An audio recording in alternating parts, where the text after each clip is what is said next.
What's good, YouTube? It's Mr. Walker coming at you with a quick math today. So, like I said before, we do have a shortened class period, shortened class week, and that's kind of weak. I don't particularly like that, so I'm gonna go through and give you your full instruction via the video set right here. Cool. So, we are dealing with imaginary numbers and powers of I. Sorry about the enthusiasm, but I love dealing with math. Math is my favorite subject, y'all. Next to probably, I don't know, choir, singing. But yeah, coming back to this. We are dealing with a new type of number. This is something that you guys have probably not had to deal with in the past unless, I don't know, maybe you're in a particularly advanced subject of math like how you are now. So, unless you've taken Algebra 2 in the past, you probably haven't seen this. All right, let's go through and define these things for us. Let's go through. Bam. Oh, too far. Too much bam. Alrighty, that's better. All right, so first thing we're going to be dealing with is what an imaginary number is. So, do me a favor, highlight all this, and we're going to get rid of that. So first up, an imaginary number is a number whose square is less than 0. Now remember, things that are less than 0 are obviously negative, negative, negative. So, for this, there's a couple little things that we need to know. Whenever we're dealing with imaginary numbers, this is when we're taking the square root of a negative number. In the past, when you've had to do this, this has given you, an error code. What we're going to be dealing with today, obviously, is if we see this without that error in mind. Now, if you paid attention to the last video, you should have your calculator set up for this, and I'm going to show you what you need to do, what it do for this subject. So, for this, I'll give you a couple of examples here. If you have the square root of any negative number, like for instance, we got -1 here, this would give you I as an answer. So if I check this with my calculator, turn it on, the square root of -1, when I have my calculator set up right, that's a decimal point, my fault, gives me I, this little I right here.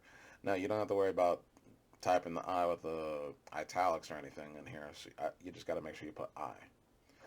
So, I'll give you a couple of examples here. We got square root of -4, 2I, square root of -9, 3I, and the square root of 16 with 4I. Now, all these numbers here, 9, 4, and 16, these are all perfect squares. So, if we're dealing with perfect squares, we just go through, we take the square root of that number, and we're going to tack on an I at the end of it.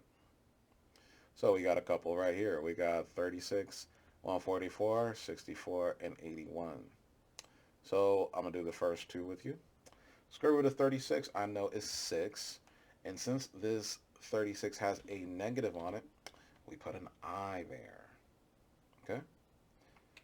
Now, for the next one, I know the square root of 144 is 12.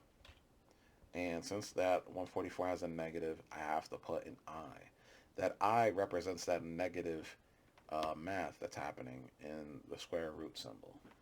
So that's what we got right there. Now, these next two you're going to be doing on your own. Now, over here, you're going to be dealing with 8 and -12. Just like we did with the previous section, we have to go through and factor these out. So the square root of 8 is going to be factored out like we did in the previous section. What we are going to do is know that outside of the radical, with whatever is able to be simplified, it will have this I attached to it. So what I'm going to do, I take the negative symbol here, I put that as an I outside of the radical, and then I go through the process to simplify this like we did in the previous section. So square root of 8 There's a 2, 4 times 2. Then we got me separating the square root of 4 from the square root of 2. That square root of 4 gives me 2, and that becomes out here with the I. And I leave that square root of 2 inside. And the same process happens here with 12. I got I out here, so I just deal with that just from the get-go. And then over here, I go through and simplify. I have 4 and 3. Take the square root of 4, that gives me this 2 here, and I leave the square root of 3 inside of the radical. So this one, I'm going to do one of these with you, and you're going to do the other 2 on your own.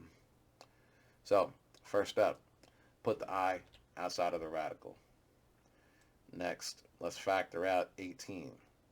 18, I know I can factor this with 9 and 2. So that's cool. So I know I got I over here still coming with us. And then next to it, we got the square root of 9 times the square root of 2. So, square root of 9 is 3. And then I got that I.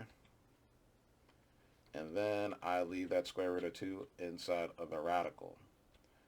And that would be my final answer. So you're going to go through, you're going to set that up for you with these next 2 examples. Now, we're going to come back for this last one in a separate video because this is definitely different and I don't want the videos to be too long. So I'll catch you in a few dudes and dudettes. See ya.